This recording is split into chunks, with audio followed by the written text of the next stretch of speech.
Bom dia, Paula, bom dia aqui.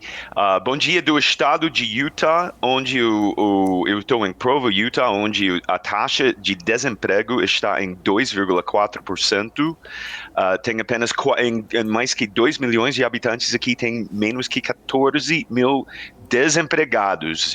Estamos aqui pela formatura da nossa filha mais velha, mais uma vez viajando aqui nos Estados Unidos para trazer algumas notícias dessa economia maravilhosa. Maravilha, James, além de tudo, é nosso correspondente aí, sempre trazendo informações, não só análises, mas informações importantes aqui pra gente. Obrigada, James, por atualizar curiosidades interessantes aqui. Depois, inclusive, quero falar um pouco mais sobre economia americana, mas antes, né, começando aqui, queria falar um pouco mais sobre o movimento da Bolsa, nossa Bolsa aqui. Na verdade, né, a gente vê que depois daquele número de inflação do nosso IPCA ter vindo melhor, inclusive, do que o esperado, nossa bolsa acabou reagindo muito positivamente. De lá para cá, a bolsa acabou perdendo aí cerca de 3%. Vamos ter ainda dados, né, econômicos importantes, mas a nossa bolsa brasileira segue ali com dificuldades de se manter, né? Tá meio que arrastada, havia uma grande expectativa em relação ao arcabouço, ainda muitas coisas, né, para serem discutidas em relação a esse tema. Agora surge ainda uma CPMI mista aí no meio do caminho que pode atrapalhar, inclusive, essa agilidade da aprovação do arcabouço, mas queria entender na sua visão, né? Agora, nessa espera por mais dados de inflação aqui no Brasil e também aí nos Estados Unidos, no qual você está agora especificamente, às vésperas de uma reunião, tanto do Copom como do Fed, como que você está enxergando o movimento para a Bolsa brasileira e já aproveito, né, para a Bolsa americana também? Bom, nossa bolsa brasileira, infelizmente, continua sendo sequestrada pelas notícias ruins do governo, falas indevidas.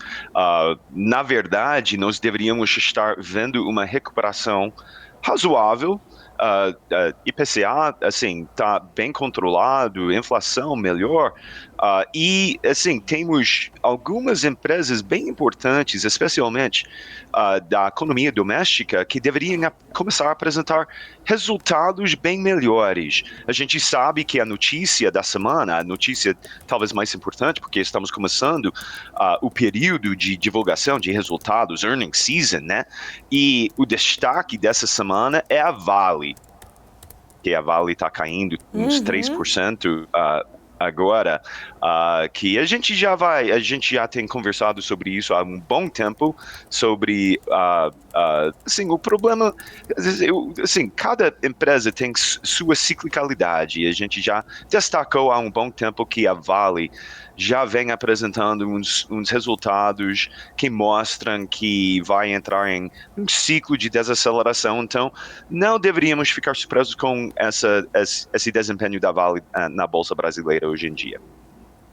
Já que você falou de Vale, né? Inclusive, depois eu até quero que você olhe ali depois no seu gráfico para a gente falar um pouco mais, mas me chamando muita atenção essa queda do minério de ferro, especificamente com uma abertura de China, né? Aí, apesar disso, ainda a gente tem um aumento da oferta por lá, mas uma demanda menor em alguns momentos e fazendo aí preço minério caindo, acho que nas mínimas dos últimos 4 meses, que eu estava até olhando aqui, né? Sendo, acho que a menor cotação dos últimos 4 meses. Queria até entender um pouco mais, né, na sua visão em relação a, já que você falou de Vale tão importante também para o nosso índice ali, a sua visão em relação a essa movimentação de China aí regulando o preço, inclusive em relação ao minério. Bom, é uma situação complicada, porque a gente passou a gente passou um momento bem desequilibrado desde a pandemia, desde o início da pandemia. Primeiro, teve uma falta de logística. Aí parou todo, assim, enquanto todo mundo estava parado, isso acabou aumentando o preço de minério de ferro bastante, mesmo não tendo muita construção. Então, as empresas, tal como Vale, BHP, etc., Rio Tinto, aproveitarem desse momento, os resultados melhoraram bastante.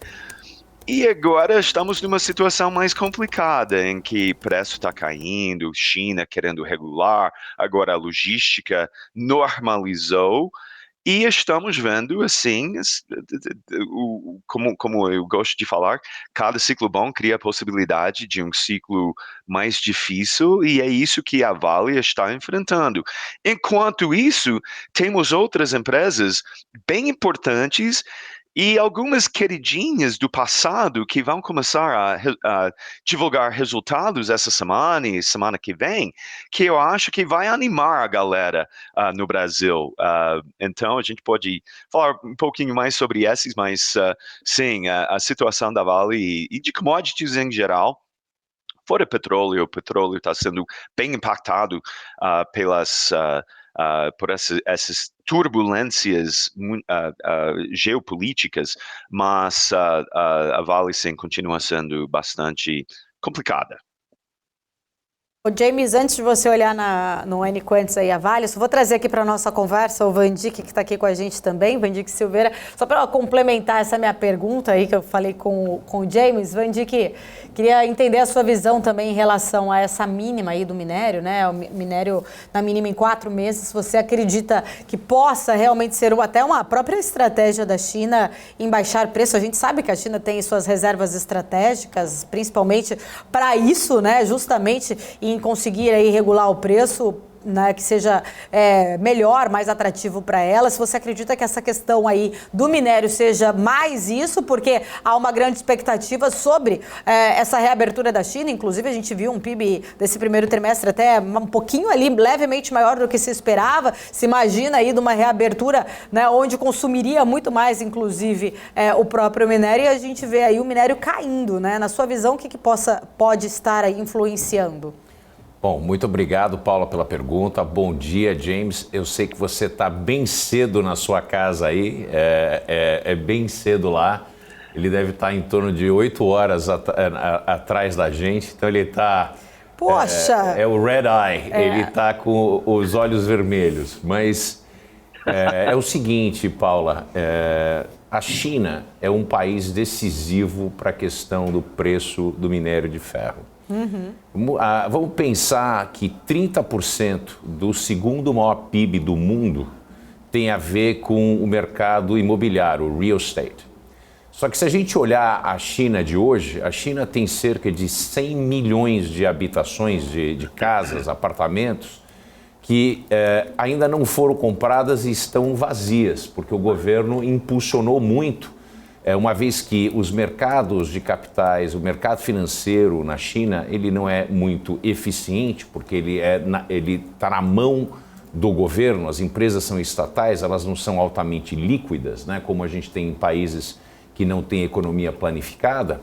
Então, a maneira com que as famílias chinesas investem é no mercado imobiliário, o real estate market. E esse impulsionamento fez com que 30% do PIB chinês seja vinculado a esse mercado.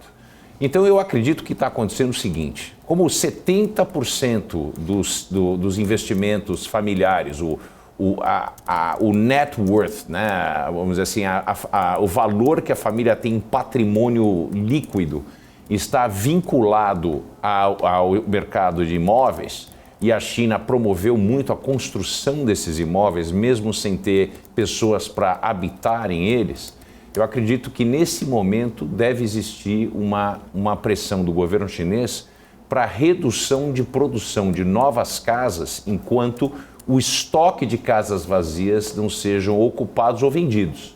Então pode ser que isso esteja impactando negativamente o preço da commodity. A China, como sempre, é uma caixa preta. A gente nunca sabe exatamente o que acontece lá. Tá? A China é um jogo de estratégia e de paciência. Então, eu acredito que isso possa, de fato, certamente tem um ponto a ver, né? Essa baixa demanda por novas casas, especialmente porque temos uma oferta muito grande de habitações, de casas não ocupadas e não vendidas. Então isso deve contabilizar por um pedaço grande dessa situação. Boa explicação, Vandy, que inclusive a gente até tinha falado anteriormente em outros momentos, né, sobre essas casas construídas, né, o Vandy que outro dia trouxe essa explicação muito boa. Ô James, vamos olhar então agora, só para a gente ver um pouco mais, aí você consegue compartilhar com a gente no NQuants o seu gráfico aí para a gente olhar a Vale especificamente, falar um pouco também mais sobre o minério? Consigo, vamos lá, vamos direto para a NQuant aqui. Vocês estão conseguindo ver minha tela? Sim, estamos. Perfeito. Então, o que a gente, eu acho que Paula, a gente já mostrou esse gráfico umas 5, 6 vezes durante os últimos meses, mostrando o ciclo fundamentalista visto pelo NQuant dentro do Profit da analógica, e a gente já mostrou há um bom tempo que a Vale assim, caiu de uma situação bem virtuosa, que a gente chama de expansão, entrou em retração e agora está prevista para entrar em desaceleração. O destaque dessa semana vai ser esse mesmo, que eu acho que na quarta-feira a Vale vai divulgar seus resultados, e o resultado é previsto a ser um pouquinho mais difícil do que o mercado, de que quem está comprado gostaria que fosse. Então, é um momento bem mais difícil para ela, mas, assim, a gente vem preparado. E destaco aqui também, essa semana, eu vou colocar aqui na tela, uma comparação, eu coloquei algumas das empresas mais importantes que vão divulgar seus resultados essa semana. Em destaque, como falei, tem algumas empresas que participam na economia doméstica que estão previstas a terem uns resultados muito bons. Destaco aqui a Multiplan, em particular, e tem muita gente que gosta da WEG. WEG é uma empresa sensacional, talvez a melhor empresa do Brasil, que deveria apresentar resultados no primeiro TRI, que mostram uma melhora. Tem muita gente que acompanha a JSL, que estava num ciclo difícil, que deveria começar a mostrar uma trajetória de melhora. E vou colocar mais duas empresas aqui que eu acho que são bem interessantes para quem gosta do mercado de varejo. Vou colocar aqui a Magazine Luiza, que deveria apresentar resultados na semana que vem, que deveriam mostrar uma trajetória de recuperação, e uma queridinha do passado, Via Varejo, que também. Então, como falei, a gente está vendo um momento bem assim turbulento da Vale, e Petrobras deveria ficar sujeita às falas e às ações, à gestão desse novo governo, que deveria criar alguns momentos também turbulentos, porém, assim, o sol está brilhando em algumas das empresas mais queridas do passado, que deveria, eu acho, animar esse período de resultados do primeiro TRI de 2023. Ótimas oportunidades aí para quem quer, né, visualizar e entender. Muito bom. Ô, James, eu preciso fazer um rápido intervalo. Quero que você continue comigo. Eu tenho outras perguntas ainda aqui para o James, para a gente continuar comentando, inclusive trazendo a análise dele sobre essas empresas, né, no qual ele acabou citando aí, principalmente em relação aos resultados que nós teremos aí nos próximos dias. Daqui a pouquinho a gente volta trazendo, então, muito mais. Continuem ligadinhos aqui na programação da BMC News. Voltamos em instantes.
BMC News, informação que gera valor. Estamos aqui de volta na nossa programação da BMC News, conversando com o James e também com o Van Dijk. Quero voltar aqui na nossa conversa com eles para a gente seguir aqui alguns temas. James, daqui a pouco a gente volta lá para o N-Quantis, mas muito legal ali a sua explicação, principalmente desses cases, né, que você trouxe, WEG, Multiplan, Vale e Petrobras ali para a gente, Magazine Luiza também, no qual você citou em relação ao varejo. Falando um pouco, você tocou em Petrobras e aí me lembrou um pouco dessa questão de Eletrobras. Na verdade, só o nome, o Brás ali, que me fez lembrar sobre Eletrobras, que acho que é um outro tema acho que muito sensível. A gente acompanha todas as críticas em relação ao próprio, né, presidente Lula em relação à privatização de Eletrobras e mais cedo até trouxe aqui uma nota no qual a própria companhia ela reconhece a possibilidade de uma reversão dessa privatização que foi feita, né? A gente viu aí, inclusive, a Eletrobras reagindo hoje muito negativamente, depois a Débora pode até atualizar para a gente, mas eu queria entender, na visão de vocês, né, exatamente esse questionamento do que foi feito em relação à privatização, lembrando que foi aprovado pelo Congresso na época que foi votado, aprovado e sancionado no governo anterior, mas a Eletrobras reconhecendo essa possibilidade da privatização da companhia poder ser revertida. Como que vocês avaliam, né, principalmente pensando ali quem é investidor de Eletrobras neste momento, James? Bom, eu tenho uma regra simples. Com estatais, quando tem um governo menos liberal e, assim, mais disposto a interferir, eu quero ficar fora. Eu simplesmente nem penso sobre a Eletrobras. Até, eu sei que a Petrobras é uma empresa muito, muito relevante, muito importante para a gente, mas assim, por que preocupar tanto com a Petrobras, com a Eletrobras, quando tem muitas empresas que vão começar a apresentar resultados bem melhores, que não são tão impactadas, que o governo, sim, pode anunciar novas tributações, novas regulações, porém não conseguem intervenir tanto quanto conseguem como uma Eletrobras, Petrobras, etc. Então, por mim, é uma questão de custo de oportunidade. Durante o governo anterior, que teve uma postura bem mais liberal, eu acho que valia muito a pena ficar de perto com essas empresas. Mas, hoje em dia, eu sigo essa regra simples que eu simplesmente não vou focar muito, não vou gastar muito do meu tempo, da minha energia pensando. E por acaso a Eletrobras está numa fase muito ruim. Então, por mais que o governo decida mexer com ela, assim, mais difícil o caso continua sendo.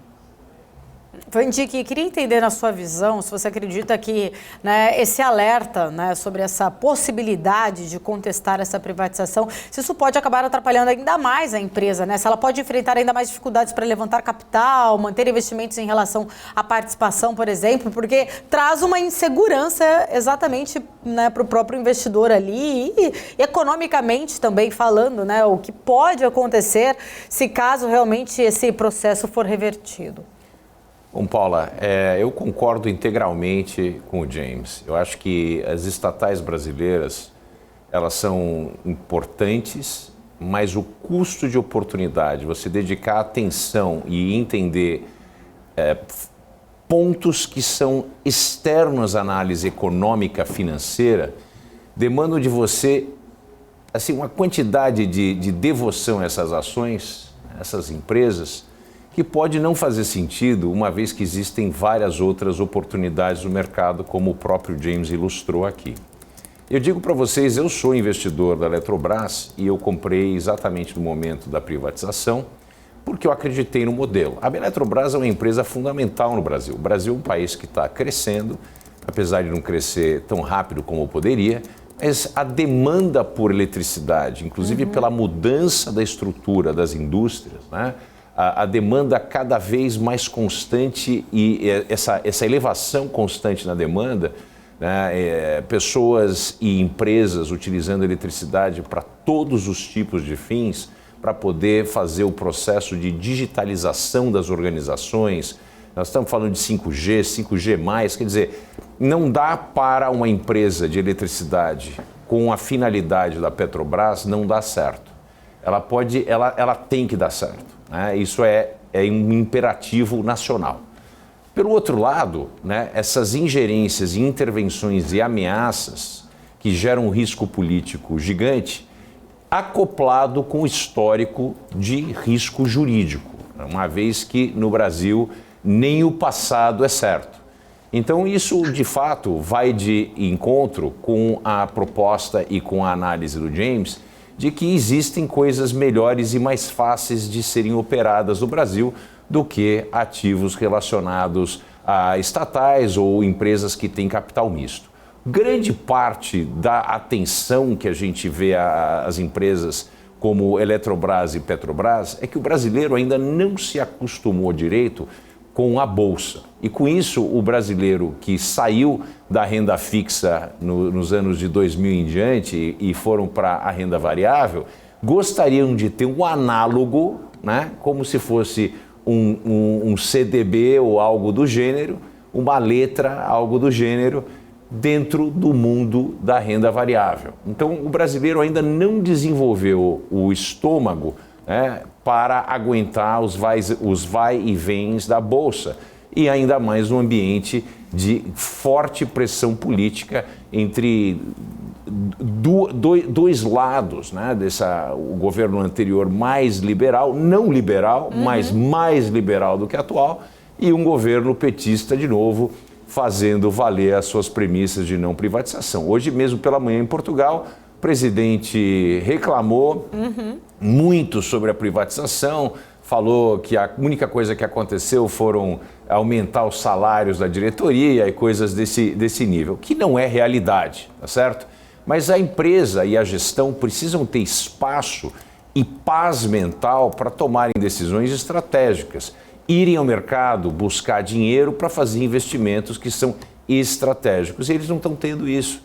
Faz 4 meses que o governo vem bombardeando a empresa. Quer dizer, não sei se é intencional de tentar comprá-la por um valor muito mais baixo do que ela foi privatizada, que pode ser o caso, tá certo? Agora, vai haver uma batalha jurídica e política no Congresso, uma vez que ela foi privatizada com aval do Congresso Nacional e revisão pela Suprema Corte. Quer dizer, seria um retrocesso daqueles que botam o Brasil ao lado de países que são republiquetas centro-americanas.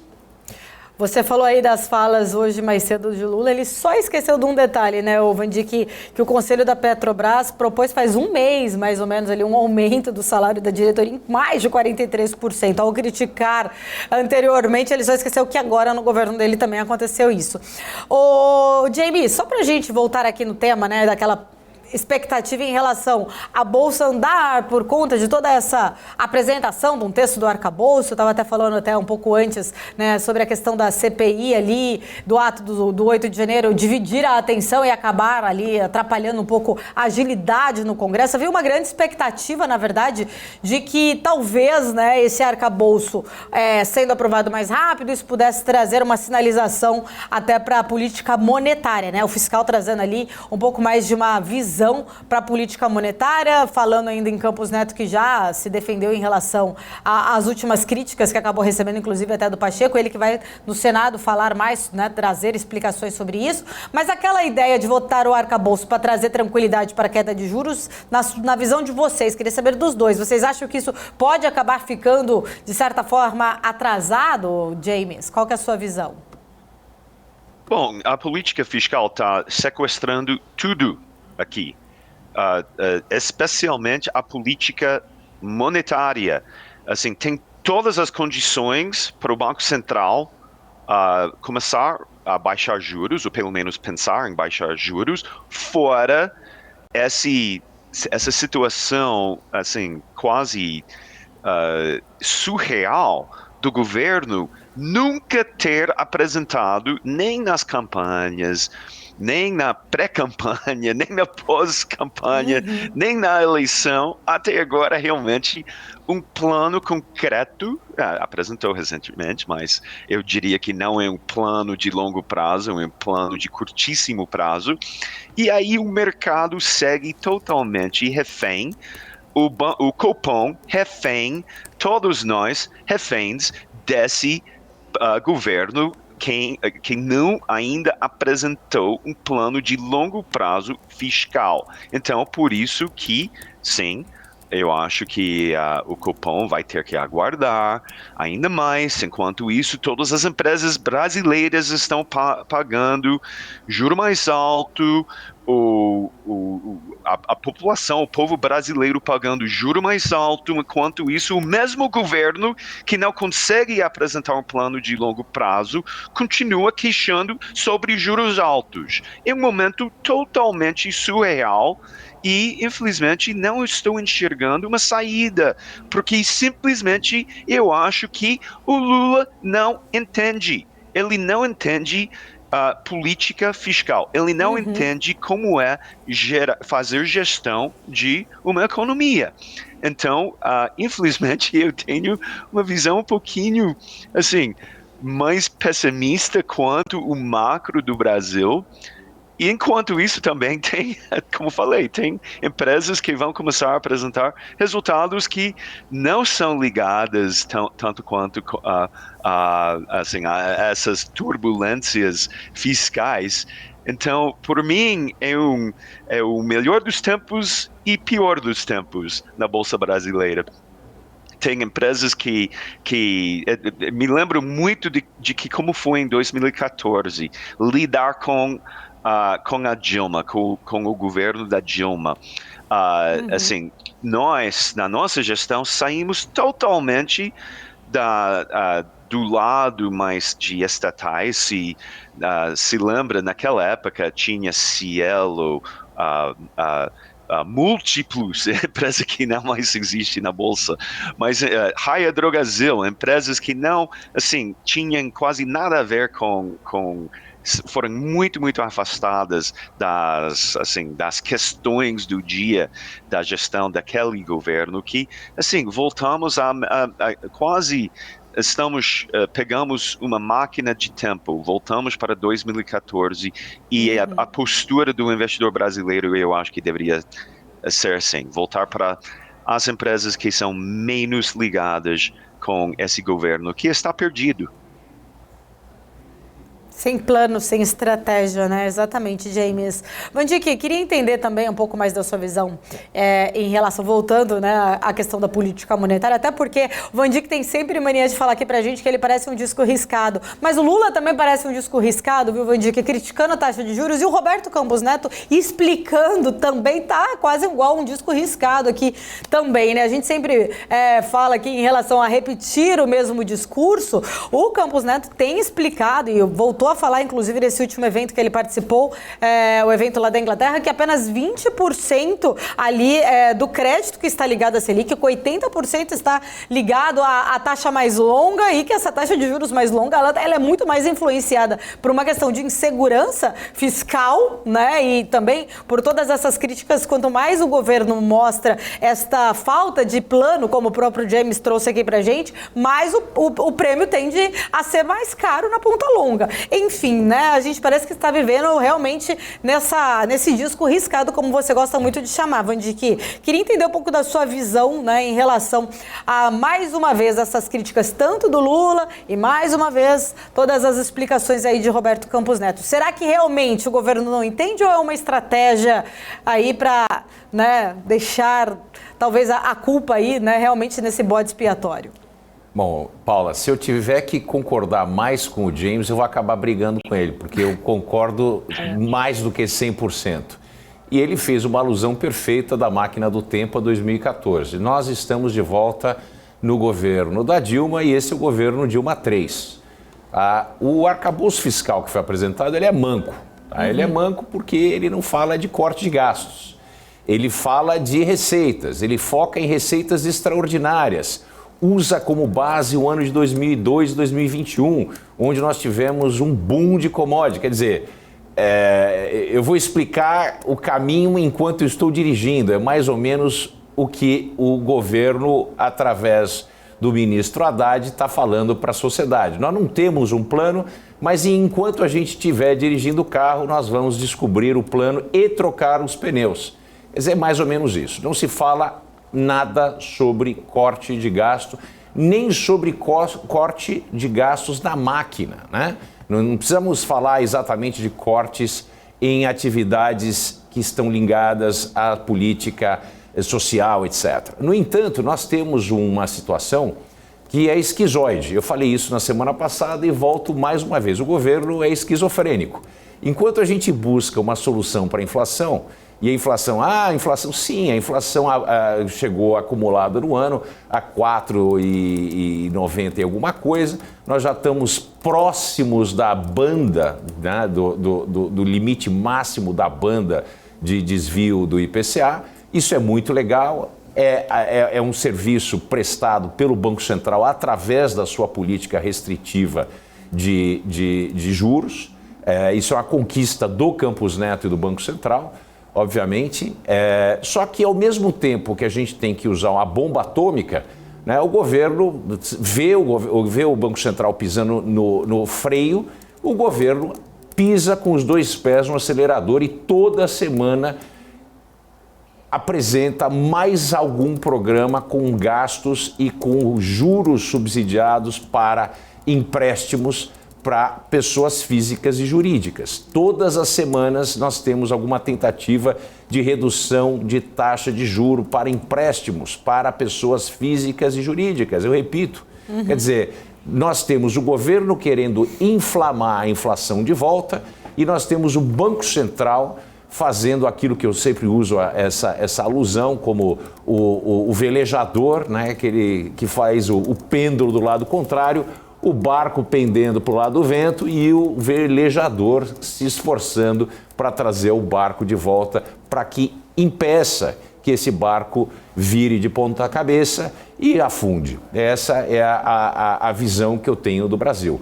A gente tem uma mentalidade esquizofrênica, pisando no pé, um pé no acelerador e o outro no freio ao mesmo tempo, sem que haja um planejamento, uma comunicação. Não adianta reclamar da taxa de juros. E vamos lá por quê? Porque a taxa de juros, principalmente como foi ilustrado pelo presidente do Banco Central, mais de 80% da oferta de juros, ela está baseada na ponta longa que reflete mais riscos políticos e sociais. Apenas 20% e até um pouco abaixo de 20% é de fato atrelada à Selic. E só quem tem acesso a esse tipo de linhas de crédito é o próprio governo. O governo sozinho toma mais de 70% da oferta total de crédito privado no Brasil. Quer dizer, isso é consumo, né? Então a gente tem que tomar uma decisão, ou a gente olha para o espelho e entende que precisa fazer uma arrumação da casa, ou a gente vai continuar nessa situação. Outro ponto muito importante, tá certo? Com relação ao IPCA. Eu sei que o IPCA, né, ele está convergindo para a sua meta, ainda está bastante distante, mas ele está em processo de convergência. Só que quando a gente isola o IPCA e a gente olha para o núcleo, esse núcleo do IPCA ainda ronda próximo da casa de 8%. Quer dizer, qualquer descuido, a gente volta a uma inflação que pode bater nos 2 dígitos. Vale notar outro ponto. Se não fossem os cortes de impostos que aconteceram no final do governo Bolsonaro, tá certo? Nós temos uma lista de impostos e principalmente nos combustíveis que foram cortados, PIS, COFINS, etc., ICMS, a gente teria tido um IPCA acumulado em 2022 de 9,6%. Quer dizer, esse contingenciamento do IPCA foi feito de uma maneira, vamos dizer assim, menos do que natural, menos do que apenas através da transmissão da política monetária. Então a gente tem que parar e fazer um freio de arrumação, porque a coisa não está indo bem. Nós estamos caminhando para uma recessão em que nós temos uma estagnação econômica junto com a inflação que é consideravelmente alta, ainda que venha baixando. Maravilha. James, quero agradecer, voltando aqui com os três na minha tela. Muito obrigada por estar aqui com a gente, apesar do fuso aí, horário bem cedo. O James trazendo aqui sempre informações, análises importantes para a gente toda segunda-feira. Obrigada, James. Obrigado. Até mais, gente. Obrigado, é sempre um prazer. Até mais, sempre um prazer estar com vocês. E na semana que vem eu vou estar no meu querido Rio de Janeiro. Maravilha. Obrigada.